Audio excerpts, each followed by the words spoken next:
కోసం యుద్ధం చేయమని చెప్పిన అతన్ని మించిన వీరుడెవరు? భీష్మ పర్వంలో ప్రవేశిస్తూ చెప్పుకోవలసింది ఏమిటంటే, భీష్ముడిని కృష్ణుడు చక్రం ఎత్తి కూడా ఎందుకు చంపలేదు? భీష్ముడిని చంపడానికి చక్రం ఎత్తాడు లేదా? ప్రత్యక్ష సాక్ష్యం చాలామందికి తెలియపోవచ్చు. ఒకసారి కాదమ్మా, 2 సార్లు ప్రయోగం చేశాడు. 3వ రోజు 9వ రోజు. భీష్ముడు యుద్ధం చేసిన 10 రోజుల్లో 3వ రోజు నీ వల్ల కదయా అర్జున, ఎప్పటికే 3 days టైం వేస్ట్ అన్నాడు ఆయన. కోపం వచ్చింది కృష్ణుడికి.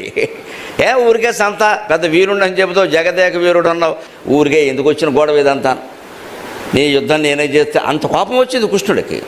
ఎందుకు వచ్చింది? అంత కోపం వచ్చేలా భీష్ముడు బాణాలు వేశాడు. ఎవరి మీద? కృష్ణుడి మీద వేశాడు. కృష్ణుడు దేవుడో ఇంకోటో ఆయనకు అనవసరం. సారథి మీద వేస్తాడు. వేస్తే సారథి కూడా చూసుకోవాలి. సారథి యుద్ధం చేయడు, గుర్రం నడుపుతాడు అంతే, చూసుకోవాలి. అర్జునుడు భీష్ముడు బాణాలకు తట్టుకోలేక తనని తాను రక్షించుకోవడం కష్టమైంది. కృష్ణుడిని ఎక్కడ రక్షిస్తాడు? సరిగ్గా కృష్ణ పరమాత్మకి ఎక్కడ వేశాడో బాణాలు తెలుసునా అండి? శత్రుత్వం పెరిగిపోతే మనుషులు ఎలా మారిపోతారో అంత ఆత్మీయులైన వాళ్ళు, భక్తులైన వాళ్ళు కూడా గోరికి గోటి కింద ఉండే చర్మానికి మధ్యలో వేశాడమ్మా భీష్ముడు బాణాలు. భారతంలో ఉన్నమాట. ఎంత నలిగిపోయి ఉంటాడు దేవదేవుడు, దేవాతిదేవుడు, లీలామానుష వేషధారి ఈ దుర్మార్గుల కోసం. హాయిగా వైకుంఠంలో పాలసముద్రంలో లక్ష్మీదేవి ఊళ్ళో సుఖంగా పడుకుని ఉండే అని ఏమిటి కర్మ? ఆయన సారథ్యం వహించిన పాపానికి భీష్ముడు ఆయన్ని బాణాలు పెట్టి బాధించిన విధానం ఏమిటి అంటే, గోరు కింద చర్మం ఉంది కదండి, గోరు ఎక్కడ అతుక్కుంటుందో చూసుకోండి. అక్కడ చిన్న ఊరికే పిన్నిస్తో కూర్చున్నా మనం విలవిల్లాడిపోతాం. చాలా మృదువుగా ఉంటుందండి అక్కడ. సరిగ్గా ఏనుగు కుంభస్థలం మధ్యలో అటువంటి చర్మం ఉంటుంది. సరిగ్గా మావటివాడు అక్కడికెక్కి అక్కడ గుచ్చుతాడు. బాబోయ్ నువ్వు చెప్పినట్టు వినటానికి వచ్చుకుంటుంది అది. అదే మావటివాడిని కిందకు వచ్చి కాలు దగ్గర నుంచోమండి, కనపడ్డా ఇంకా అంతే. దాని బలహీనత వాడు కనిపెట్టాడు. అందుకే అన్నారు కడవంత గుమ్మడికే కత్తిపేటకు లోకువాలి. అందుకని సరిగ్గా ఆయన కనిపెట్టి కృష్ణుడి మీద బాణాలు సారథి మీద కూడా వేయచ్చు. కాబట్టి ఎక్కడ వేసాడు అంటే, గోటికి కింద ఉండే చర్మం అనుసంధానం చేసే చర్మం ఉంది, అనుబంధం అక్కడ వేశాడు. చాలా సున్నితమైన చర్మం. గోళ్ళు వాచిపోయి నెత్తులు వచ్చేస్తూ ఉంటే కృష్ణ పరమాత్మ పగ్గాలు పట్టుకుని నడపలేక చీ అని వదిలేశాడు. బట్టే కుప్పించి ఎగసిన కుండలంబుల కంతి గగన భాగం వెళ్ళగప్పి కొనగా, నువ్వు చంపకపోతే నేను చంపుతానా? ఏమిటి చేస్తున్నావు? 3 రోజులు బట్టి యుద్ధం ఎక్కడ అన్నాడు. అప్పటికి ఏదో రకంగా వెనక్కి లాక్కొస్తే మళ్ళీ చూసి 9వ రోజున వెళ్ళాడు. ఇలాగే ఇప్పటికి మొన్న అన్నావు 3వ రోజుని, ఇంకో వారం రోజులు గడిచింది. ఏం చేసినట్టు ఇక్కడ? ప్రధానమైన వీరుడు భీష్ముడిని చంపకపోతే ద్రోణుడి సంగతి ఏమిటి, కర్ణుడి సంగతి ఏమిటి? ఇంకా వీడు ఉన్నాడు కాబట్టి ఆయన యుద్ధానికి రాలా కర్ణుడు. వాడు వస్తే వాడి సంగతి ఏమిటయా? ఎన్నాడు చేయాలి యుద్ధం? ఇంకా సాగదీస్తావు అర్జున అని అర్జునుడికి పౌరుషం రావడం కోసం 3వ రోజుని 9వ రోజుని చక్రం ఎత్తి కిందికి దూకాడు. రథం మించారు. ఆయుధం పట్టను అన్న పెద్ద మనిషి ఆయుధం పట్టాడు. ఆశ్చర్యకరమైన విషయం, మాట తప్పినట్టే లెక్క. ఎందుకు తప్పాడో తర్వాత చూద్దాం. అదో ధర్మ సూక్ష్మం. భగవంతుడు ఎప్పుడూ తప్పు చేయడు. అదో ధర్మ సూక్ష్మం. మాట తప్పాడు. ఇది నేను ముందే చెప్పేస్తున్నానయ్యా, నేను ఆయుధం పట్టను, కేవలం నీకేదో సలహా ఇస్తా. మళ్ళీ తర్వాత ఏదైనా ఆపద వచ్చిందని ఆయుధం పట్టమంటే కుదరదు. ఆపద్ధర్మం కూడా ఉండదు. నేను ముందే చెప్పేస్తున్నాను. షరతులన్నీ ముందే చెప్పేశాడు. అయినా సరే అర్జునుడు, నీవు ఆయుధం గొడవ మాకెందుకు అని అర్జునుడు కూడా ఆయన దగ్గర ప్రతిజ్ఞ చేసి తీసుకొచ్చాడు. కృష్ణుడు ఏమన్నాడు అంటే, మా అన్నగారు యుద్ధం చేయక ఒకటే, నేను పాల్గొనే ఒకటే, నేను ఆయుధం మరి ఏం పట్టుకుంటా? పగ్గాలు పట్టుకుంది. ఈయన ఎందుకంటే బోడంత మంది ఉన్నారు, ఎక్స్పీరియన్స్డ్ డ్రైవర్స్ బోడంత మంది ఉన్నారు అక్కడ. ఈయన పైన అలవాట ఏమన్నాను, ఈయనకి ఆడవాళ్ళు జడ పట్టుకోవడమే అలవాటు. కృష్ణ పరమాత్మ పగ్గాలు ఎప్పుడు పట్టుకున్నాడు కనుక అది పట్టుకోమంటే ఏమైనా ఈయన వల్ల వెళ్ళవచ్చు, కానీ పగ్గాలు పట్టుకోవడం ఏంటండి? పోనీ ఏమైనా అనుభవం ఉన్నవాడు కాదు. పోనీ ఏమన్నా పూర్వ యుద్ధాల్లో గెలిచేశాడంటే ఎన్ని గెలిచాడో అంటే అన్ని ఇబ్బందులు ఉన్నాయి అక్కడ. జరాసంధుడు ఆక్షేపించిన సందర్భాలు చాలా ఉన్నాయి. కాలయవనుడిని గెలవడానికి వేరే ఉపాయం పాటించాడు. ఆయన చాలా ఉన్నాయి ఇబ్బందులు. రామచంద్రమూర్తిలాగా లోకైక వీరుడు అనడానికి అవకాశం లేదు అక్కడ. చాలా వ్యూహాత్మకంగా వ్యవహరించాడు కృష్ణ పరమాత్మ. ద్వాపర యుగం కారణంగా గమనించాలి, పరాక్రమం లేక కాదు, ద్వాపర యుగం కారణంగా. ద్వాపర యుగం అంటే ధర్మం సగం అధర్మం సగం. ధర్మం సగం అధర్మం సగం ఉండే చోట ఎప్పుడు ధర్మం దానంతట గెలవదు. వ్యూహాత్మకంగా మనం గెలిపించాలి. కాబట్టి కలియుగం మొత్తానికి సందేశం చెబుతోంది భారతం. ద్వాపర యుగంలోనే వ్యూహాత్మకంగా ధర్మాన్ని గెలిపించాలి అంటే పావలా కూడా ధర్మం లేకుండా ముప్పావలా అధర్మం అయిపోయిన ఈ యుగంలో ధర్మాన్ని మనం గెలిపించాలి. వ్యూహాత్మకంగా గెలిపించాలి. అంతేగాని ధర్మం గెలుస్తుంది నువ్వు ఊరికే కూర్చుంటే గెలవదు. అది నువ్వు గెలిపిస్తే గెలుస్తుంది. ధర్మం గెలవాలంటే ధర్మాన్నే మనం ఎన్నుకోవాలంతే. ఆ ధర్మాన్ని జయించేలాగా చూడాలి, ధర్మం కోసమే మాట్లాడాలి, ధర్మం కోసమే పోరాడాలి, ధర్మం కోసం ప్రాణత్యాగానికి కూడా సిద్ధంగా ఉండాలి. అప్పుడు ధర్మం గెలుస్తుంది. ఎవడు ఏమీ చేయకుండా ఇంట్లో కూర్చొని ధర్మం గెలుస్తుందని వ్యాసుల వారు చెప్పారు. నువ్వు చదువుకో ఇక్కడ కూర్చుని. ఇక్కడ వ్యాసుల వారు ధర్మం గెలుస్తుందని చెప్పాలా, ధర్మాన్ని గెలిపించమని చెప్పాడు. భారతం చదువుకోండి. నువ్వు గెలిపించాలి. అందుకని కృష్ణ పరమాత్మ గెలిపించడం కోసం సారథ్యం చేశాడు. అటువంటి వాడికి ఇక్కడ బాణాలు వేస్తుంటే అది తట్టుకోలేక నువ్వెప్పుడు చేస్తావా ఇంకా ఈ యుద్ధం ఎన్నాళ్ళు ఇది అని దూకితే పోతన గారికి ఏమైందంటే ఈయన దూకడం ఆయనకు అదృష్టమైంది. దూకితే దూకోగానే మంచి ఫోటోగ్రఫీ బాగుంది. ఆయన భక్తి భగవంతుడు ఎలా కనపడితే అలా ఫోటో తీసేస్తాడు. ఆ ఫోటో తీసేసాడు. ఆ పద్యం ఏమిటంటే భాగవతంలోది. ఈయన దూకాట్, ఆయన సరదాగా పద్యం రాశాడు. కుప్పించి ఎగసిన కుండలంబుల కంతి గగన భాగం వెల్ల కప్పి కొనగ ఉరికిన నోర్వక ఉదరంబులోనున్న జగముల వ్రేగున జగతి కదలా చక్రంబుతో తెంచి చనుదెంచు రజమున పైనున్న పచ్చని పటము జారా నమ్మితి నాలావు నగుబాటు చేయక మన్నింపుమని క్రీడి మరల దిగువ నమ్మితి నాలావు నగుబాటు చేయక మన్నించుమని క్రీడి మరల దిగువ కరికి లంఘించు సింగంబు కరణి మెరసి కరికి లంఘించు సింగంబు కరణి మెరసి నేడు భీష్ముని చంపుదు నిన్నుగాతు నేడు భీష్ముని చంపుదు నిన్నుగాతు విడువు అర్జున అనుచు మద్విశిఖ వృష్టి తెరలి చనుదెంచు దేవుండు దిక్కునాకో.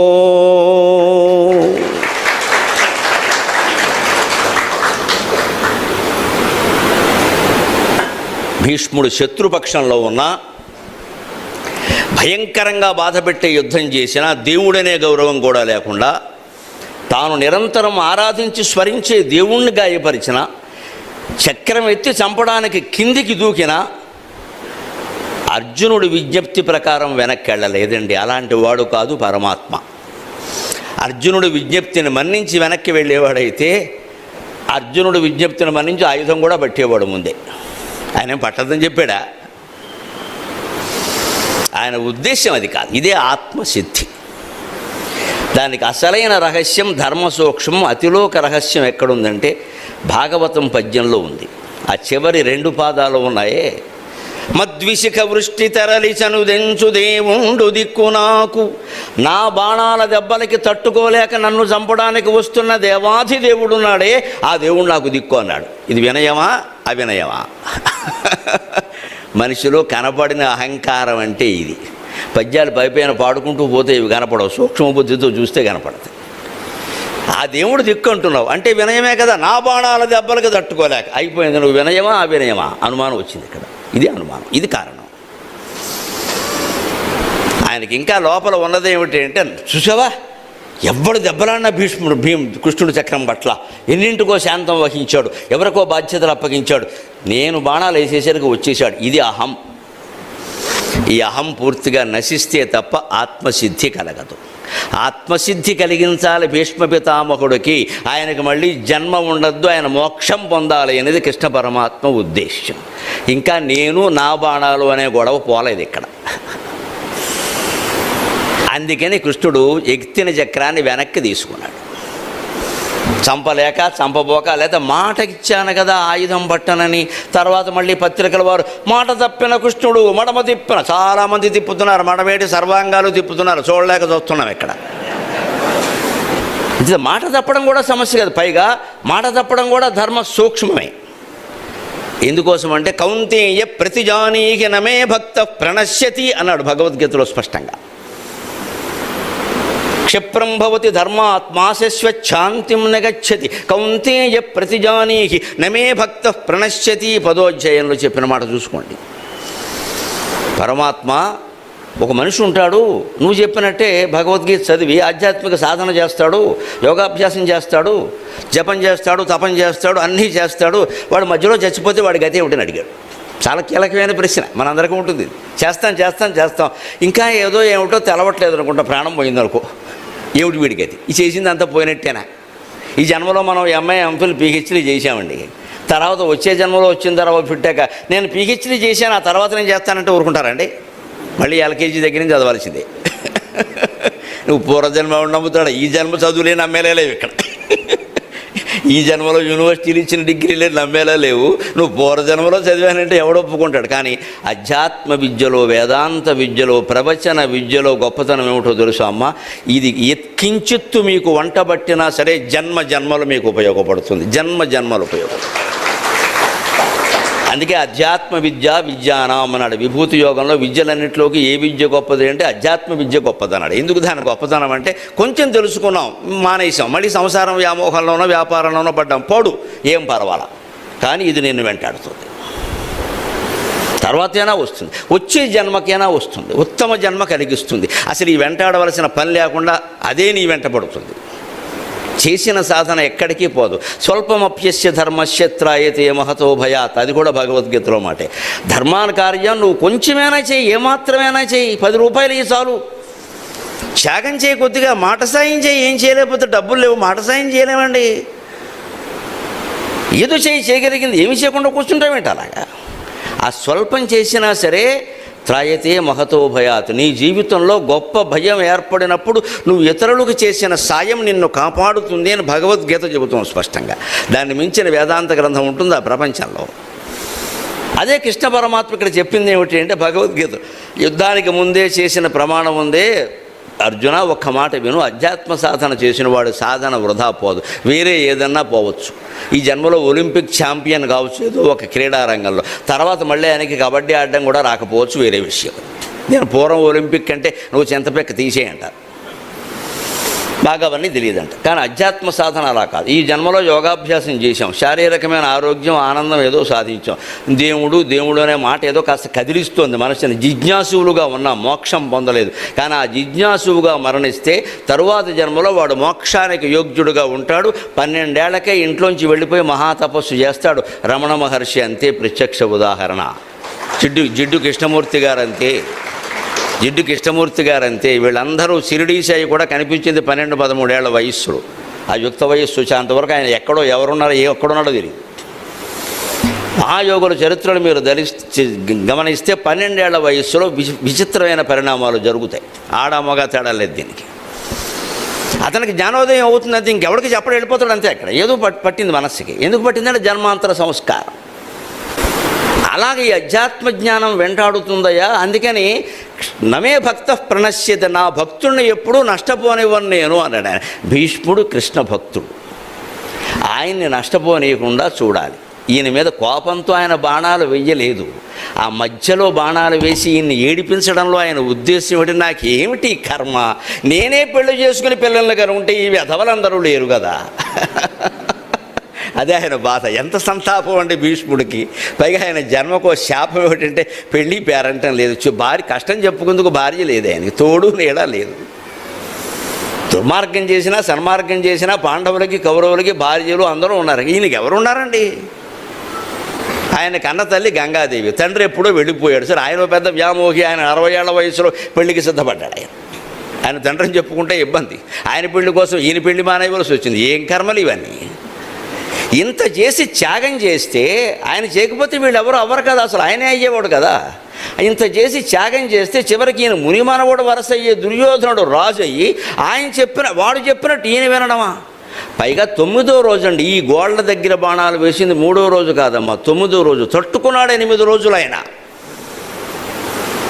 తట్టుకుని ఎందుకు వేశాడు అంటే, ప్రతిరోజు రాత్రి దుర్యోధనుడు వెళ్ళడం, తాత నువ్వు కోవర్ట్, ఇదే గొడవ అంటే మా పార్టీలో ఉండి వారికి సాయం చేస్తున్నాం.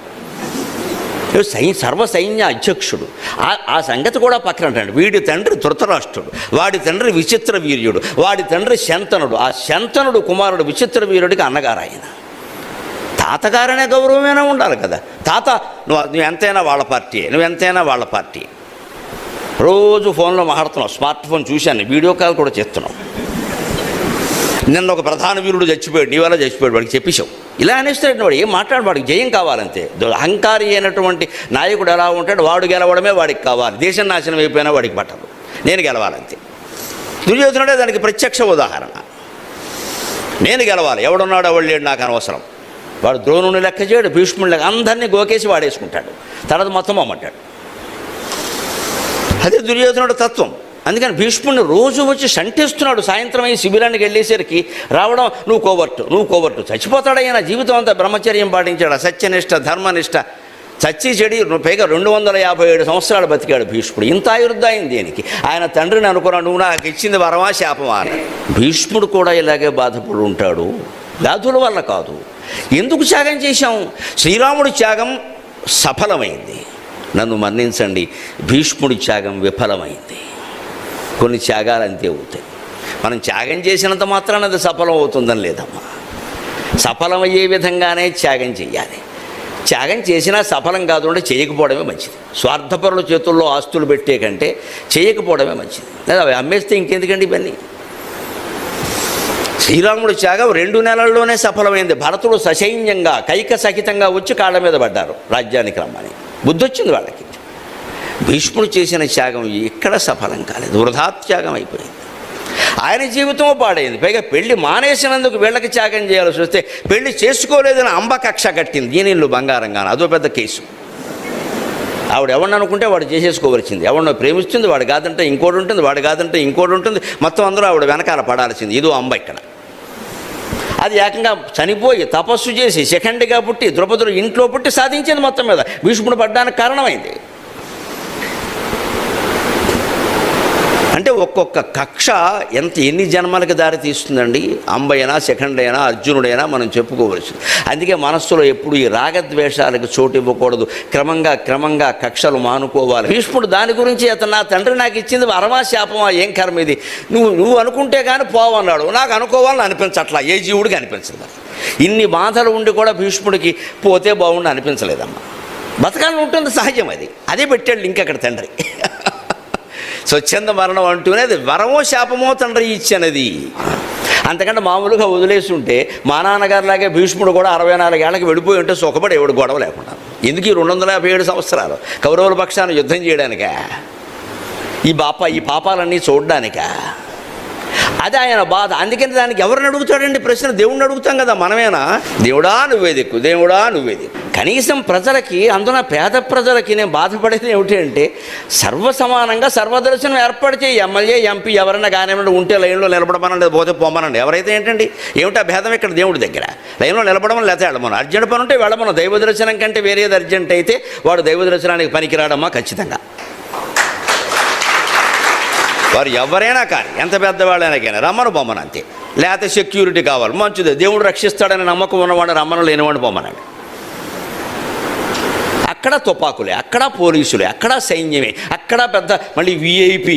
ఈ మిగిలిన వాళ్ళు ఏమైపోవాలి, అంతా ఐపీ ఇక్కడ వీళ్ళు. ప్రతి చోట ప్రతి దేవస్థానంలో గొడవ అవుతుంది, దైవతత్వం అర్థం కాక. అంటే మనిషి సర్వ విధానా బలహీనుడైనప్పుడు ఏం చేస్తాడు? ఏ దిక్కు లేని వాడికి దేవుడే దిక్కును మొత్తుకుంటాడు. భీష్ముడు కూడా ఆ మొత్తుకోవడానే బాణాలతో మొత్తుకున్నాడు. ఒక్కొక్క బాణం గోళికి వేలికి మధ్యలో వేసి, నన్ను ఎందుకు ఇలా పుట్టించావు, నాకింత ఆయుర్దాయం ఎందుకు ఇచ్చావు, నా తండ్రికి 60 ఏళ్ల వయసులో కామవాంఛ ఎందుకు పెంచావు, ఇదంతా దేవుడే కదా మరి చేసింది. అంటే నేను ఎవరిని అడగను, అర్జునుడిని అడగను, నా తండ్రి లేడు అడగడానికి, నిన్నే అడుగుతున్నా. కృష్ణ పరమాత్మ కదా, నువ్వు విశ్వరూపం చూపించావు కదా, విశ్వరూపం నేను చూశాను కదా, నువ్వు చెప్పకపోతే ఎవరు చెప్తారయ్యా? అనేక బాహూదర వక్త్రనేత్రం పశ్యామి త్వాం సర్వతో అనంతరూపం నాంతం న మధ్యం పునస్తవాదిం పశ్యామి విశ్వేశ్వర విశ్వరూప. అనేక బాహువులతో, అనేక ముఖాలతో, అనేక ఉదరాలతో, అనేక పాదాలతో విశ్వమంతా నిండినటువంటి నువ్వు అయినప్పుడు ఈ అర్జునుడు, దుర్యోధనుడు, ఈ గొడవంతా నువ్వే కదయ్యా. నన్నెందుకు దింపావు ఇందులోకి? నేను ఏం పాపం చేశాను? ఇంత చేసి యుద్ధం చేసి గెలిస్తే నాకు వచ్చేది ఏమిటి? సాంబార్ అన్నం తప్పితే ఏం లేదే. అది కూడా తినవ్వకుండా ఈ దుర్యోధనుడు రాత్రి వచ్చి చంపుతున్నాను, కోవర్ట్ అని. జాయతే జగత్ అంటే జా అంటే జాయతే పుడుతోంది, గా అంటే గచ్చతి పోతుంది. పుట్టిపోయే దాని మీద ఎందుకయ్యా నీకు అంత మమకారం, వెర్రి మమకారం? జగత్ అంటావు ఎక్కడుంది? జగత్తు అనే పదార్థం ప్రత్యేకంగా ఉందా? అన్నిటినీ కలిపి నువ్వు జగత్తు అని పేరెట్టావు ఇక్కడ, అంతే. అది ఉందంటే ఉంది, లేతే లేదు. అందుకే జగన్ మిథ్యా అన్నారు ఆయన.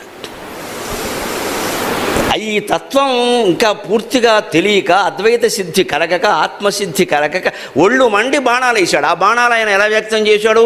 కింద ఇదే, మద్విశిఖ వృష్టి తరడి చనుదెంచు దేవుండు దిక్కు నాకు, నా బాణాల దెబ్బలకి తట్టుకోలేక నన్ను చంపడానికి వస్తున్నాడు, ఆయనే దిక్కు అన్నాడు.